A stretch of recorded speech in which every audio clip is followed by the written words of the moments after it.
Hello YouTubers, Jay here. You just go by Under Pressure, and it's still the name I use on all the forums. Welcome to my new video, the War Room 2013.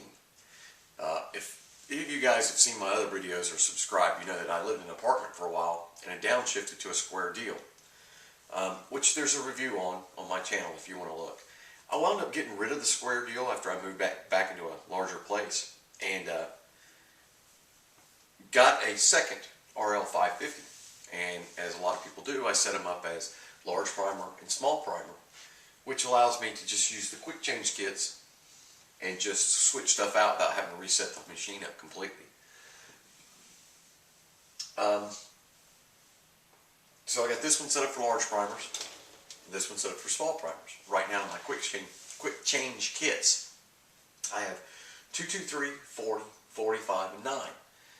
There's some other calibers I don't have set up on quick change kits that I do reload, and I was going to, but now the prices have just gone nuts because of the panic, which I'll talk about in a minute. As you can see, I have all my books, all my Lee dies, all my Dillon dies. I have my two RLs. You can't see it's out of frame, but I got a little table with a quick change kit on it from Lee that I can put my single stage, my triple or 3-hole manual turret, and I still got my Pro 1000s.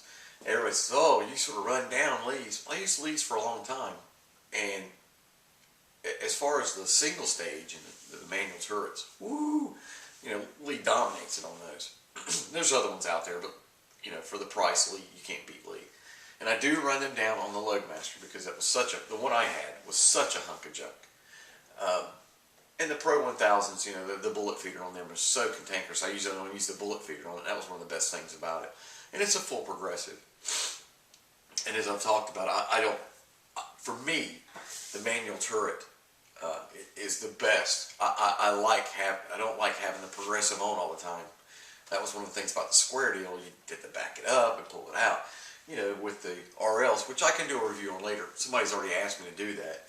You just take the pins out and you can work on a single station. It's a lot easier to get it set up and a lot easier to make sure it's all consistent. And you can walk off, come back, and you're ready to reload again. Sort of rambling. I do that in my videos. So I got my books, my Lee dies, my Dillon dies. I got a little bit of powder out here. Most of it's locked up in the safe. Out of frame, I've got all my bullets. Oh my God, I got 9mm out the butt. I started digging all my bullets out from the storage area, and I was like, oh, I'm gonna have to reload some 9. And I've only got a couple of platforms that shoot 9, and I had like 600 rounds I'd loaded a couple of years ago on a Lee Pro 1000 that were a little sketchy. The powder varied a lot. Not dangerous and not low, but just it was supposed to be 5.5 grains, and it would be 5.2, 5.7. Which the top of it was 7, so I'm still good on the grainage, but I had all those rounds, and they were quality rounds. So I divvied up a couple hundred of my friends and said, just go shoot them, bring me the brass back, because I got plenty to reload. I'm not worried about the 9. The primers, I've got plenty of large primers. Small primers are hurting on, and this ties into my panic thing I'll talk about in a minute. Also out of frame is a couple of 6-foot toolboxes. I got one for me, one for the wife. She's got her kiln stuff and her jewelry that she works on.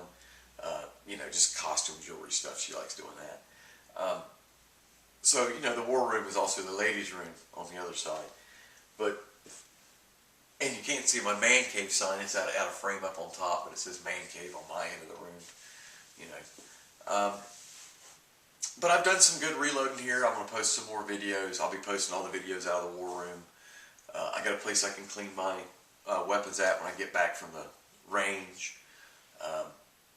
I've got a nice little computer with internet access, so I can look up recipes or email while I'm in here.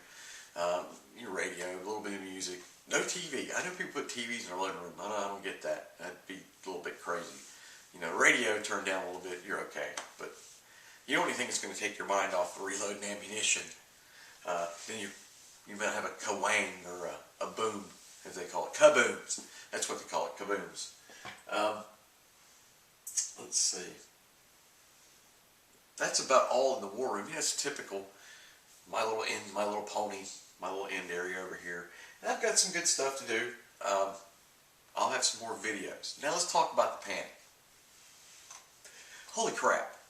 I'll give you an example. I had some 44 mag ammo. PMC, 185 grain, jacket and haul point, 180 grain jacket and haul point. Good ammo.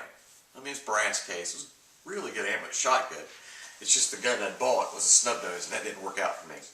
I have that video on my website too. Holy crap, that was not a good purchase for me. But anyway, so I had this 44 mag ammo. It was right on in every box. It said $18.99, which is what I paid for a year ago at a gun show. It was good ammo. I thought it was a heck of a deal, $18.99 then.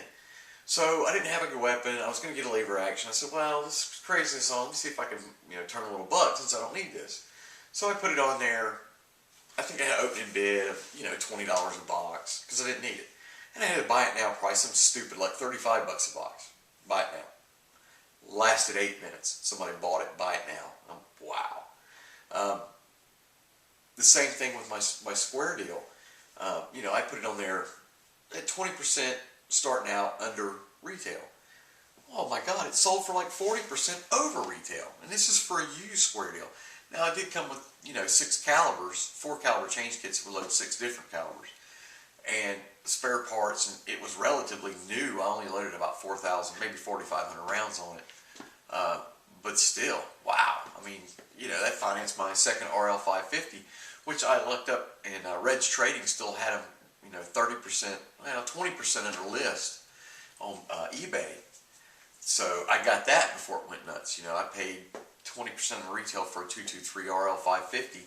Those things are going for like, I think I saw one go off for like $980, $960. Wow. I thought it was a XL 650, and it wasn't. It was an RL 550. Wow. Glocks going for $700 retail. I mean, I don't like Glocks. I think they're ugly. I own 4 of them because they're they shoot, they go bang. They're sewing machines. You can't do anything, but they're not a sexy gun. So at $700, I mean, you're starting to bang on the wall of the HKs and the SIGs. So what's funny is the cheaper guns have moved way up to retail, and the expensive guns are actually stayed about the same. So not that I would buy one, but like a HK 45 is $1,200 before the panic. It's still $1,200. I don't understand why the cheap guns have moved almost up to the range of the expensive ones. It's why it's called a panic, I guess. Natchez is pissing me off as far as trying to get supplies. I talked about I didn't have a lot of small primers. Natchez, I had 3 orders, then they've canceled 2. Midway did good and shipped me out some stuff, but Graphs, TNT, a lot of them are not even accepting orders online anymore. 6 to 14 weeks to ship. I got a buddy that bought some ammo, some 9mm cheap. Not cheap. I mean, it's, $12 a box for brass. I don't know if it's S&B or Federal, but it's like, his delivery date, they took the order, and his back order delivery date is like March of 2014. It's like 12 months from now. 14 months from now. 13 months from now. Wow. 223 dried up. I know for a fact there's a load of 223 out there. So I think people are hoarding it. I think some of the dealers have jacked it up. But I ain't got 2 boxes and they're sitting on 500. So, the AK's come back now a little bit. It went nuts, but not as bad. Nowhere near as bad as the 223. $1.50 a bullet for 223. Hell, I remember 18 months ago you could have bought 50 BMG for like $2 a round. I don't get it. I think a lot of people are just sitting on it. I think a lot of people are just jacking the price up. I got somebody from Facebook already saying, "Are you doing another video?" Let me talk about that too. I know I ramble. I ramble a lot. All my friends were saying, "Oh, you're so geeky. You're on your YouTube channel, Justin Bieber." And I'm like, no, because I've always said I do this just for fun, for people that like this kind of stuff, that people that like my videos, that like the guns I shoot and the reload. And I'm one of those crazy people that likes reload, the whole minutia and weighing and everything. I like that. I'm a machinist, so,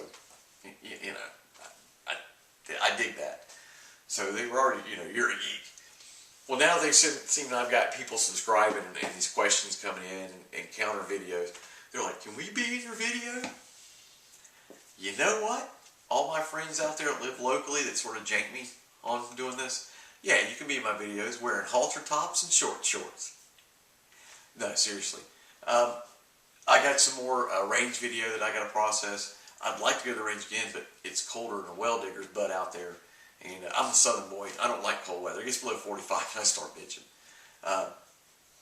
So we'll see. Spring, man, I'm looking to spring.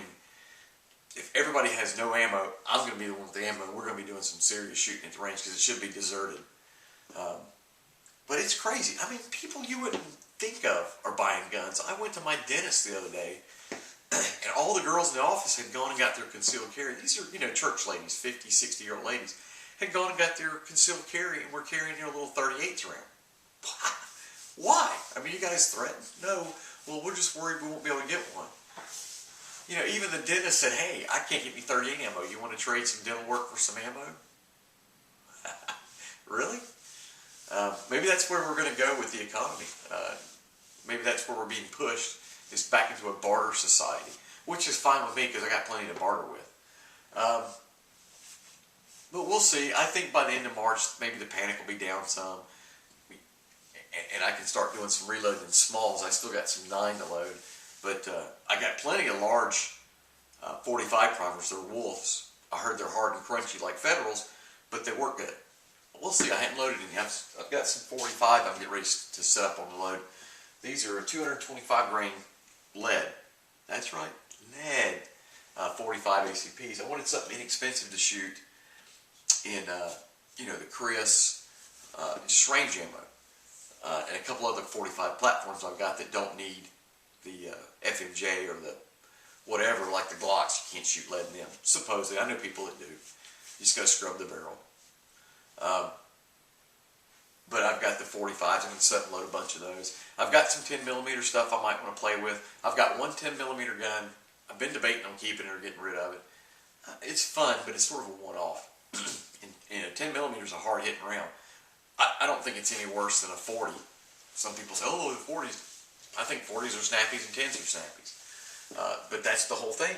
If you reload, like I just loaded about 1,800 rounds of 40, but I had dialed the powder back down so that in my SIG and my HK, it would cycle it as a good range ammo, but it's not knocking your hand off. I wouldn't call it defense ammo or factory load. It's more of a range load. And luckily I've still got a good bit of factory ammo. I got some here, but most of it's locked in the safe. That like in my handguns, I had at least 500 factory rounds more in some calibers. And then in my rifles, I had like 1,000 223 and 1,000 AK, and I got 1,400 for my PSL, which I need to break that out and shoot some more. And I've got my jigs and everything to load 7.62 by 54R, 7.62 by 51, and 223. But the only thing I have a lot of brass in is the 223 because all the 308 and Russian 308 I bought was all steel, bimetal. So, this is the war room. This is the RLs. I got my digital scale back here. My load books. My man cave sign. Gotta have a man cave sign. Place to clean my weapons when I get back. A place to do my single stage stuff. My tools. My little bit of powder here that I'm working with. I got all my bullets here. Like all my bearings. All my my Midway. I've even got my 50 AE, some of that up here. My Sierra for my 50 AE. Sierra? No, Deep Curl. Mountain Products. But, so I've got a lot of stuff to load. Now I just got to get primers, and I should be good on powder. I've got 8 pounds of number 5 coming. Maybe. We'll see. But, as far as unique and number 5, I'm good. I need some IMR 4895 for my 223. And, so we'll see. This spring's going to be interesting, to say the least. I'm going to watch and see if a lot of hand loads start going on the sites and being sold because of the regular ammo. And holy crap, what's up with 22 long rifle? 22? Cheap stuff's $53 a box, 1,000? What? CCI good stuff, and I'm not talking stingers. I'm just talking the good long rifle, the good tactical, 40 grain, $85 a box. What? I looked up and bought 4,200 rounds of Federal for like $160 shipped, and it came with 2 free 50 cal ammo cans. Right before the craziness. All hands that vote that I should edit the cough out of my video.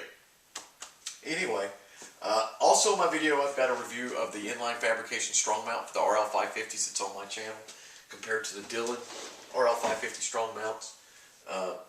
I've got a few things that I talk about, and like I said, the guys have asked me to do a review of the RL550, which I plan on doing.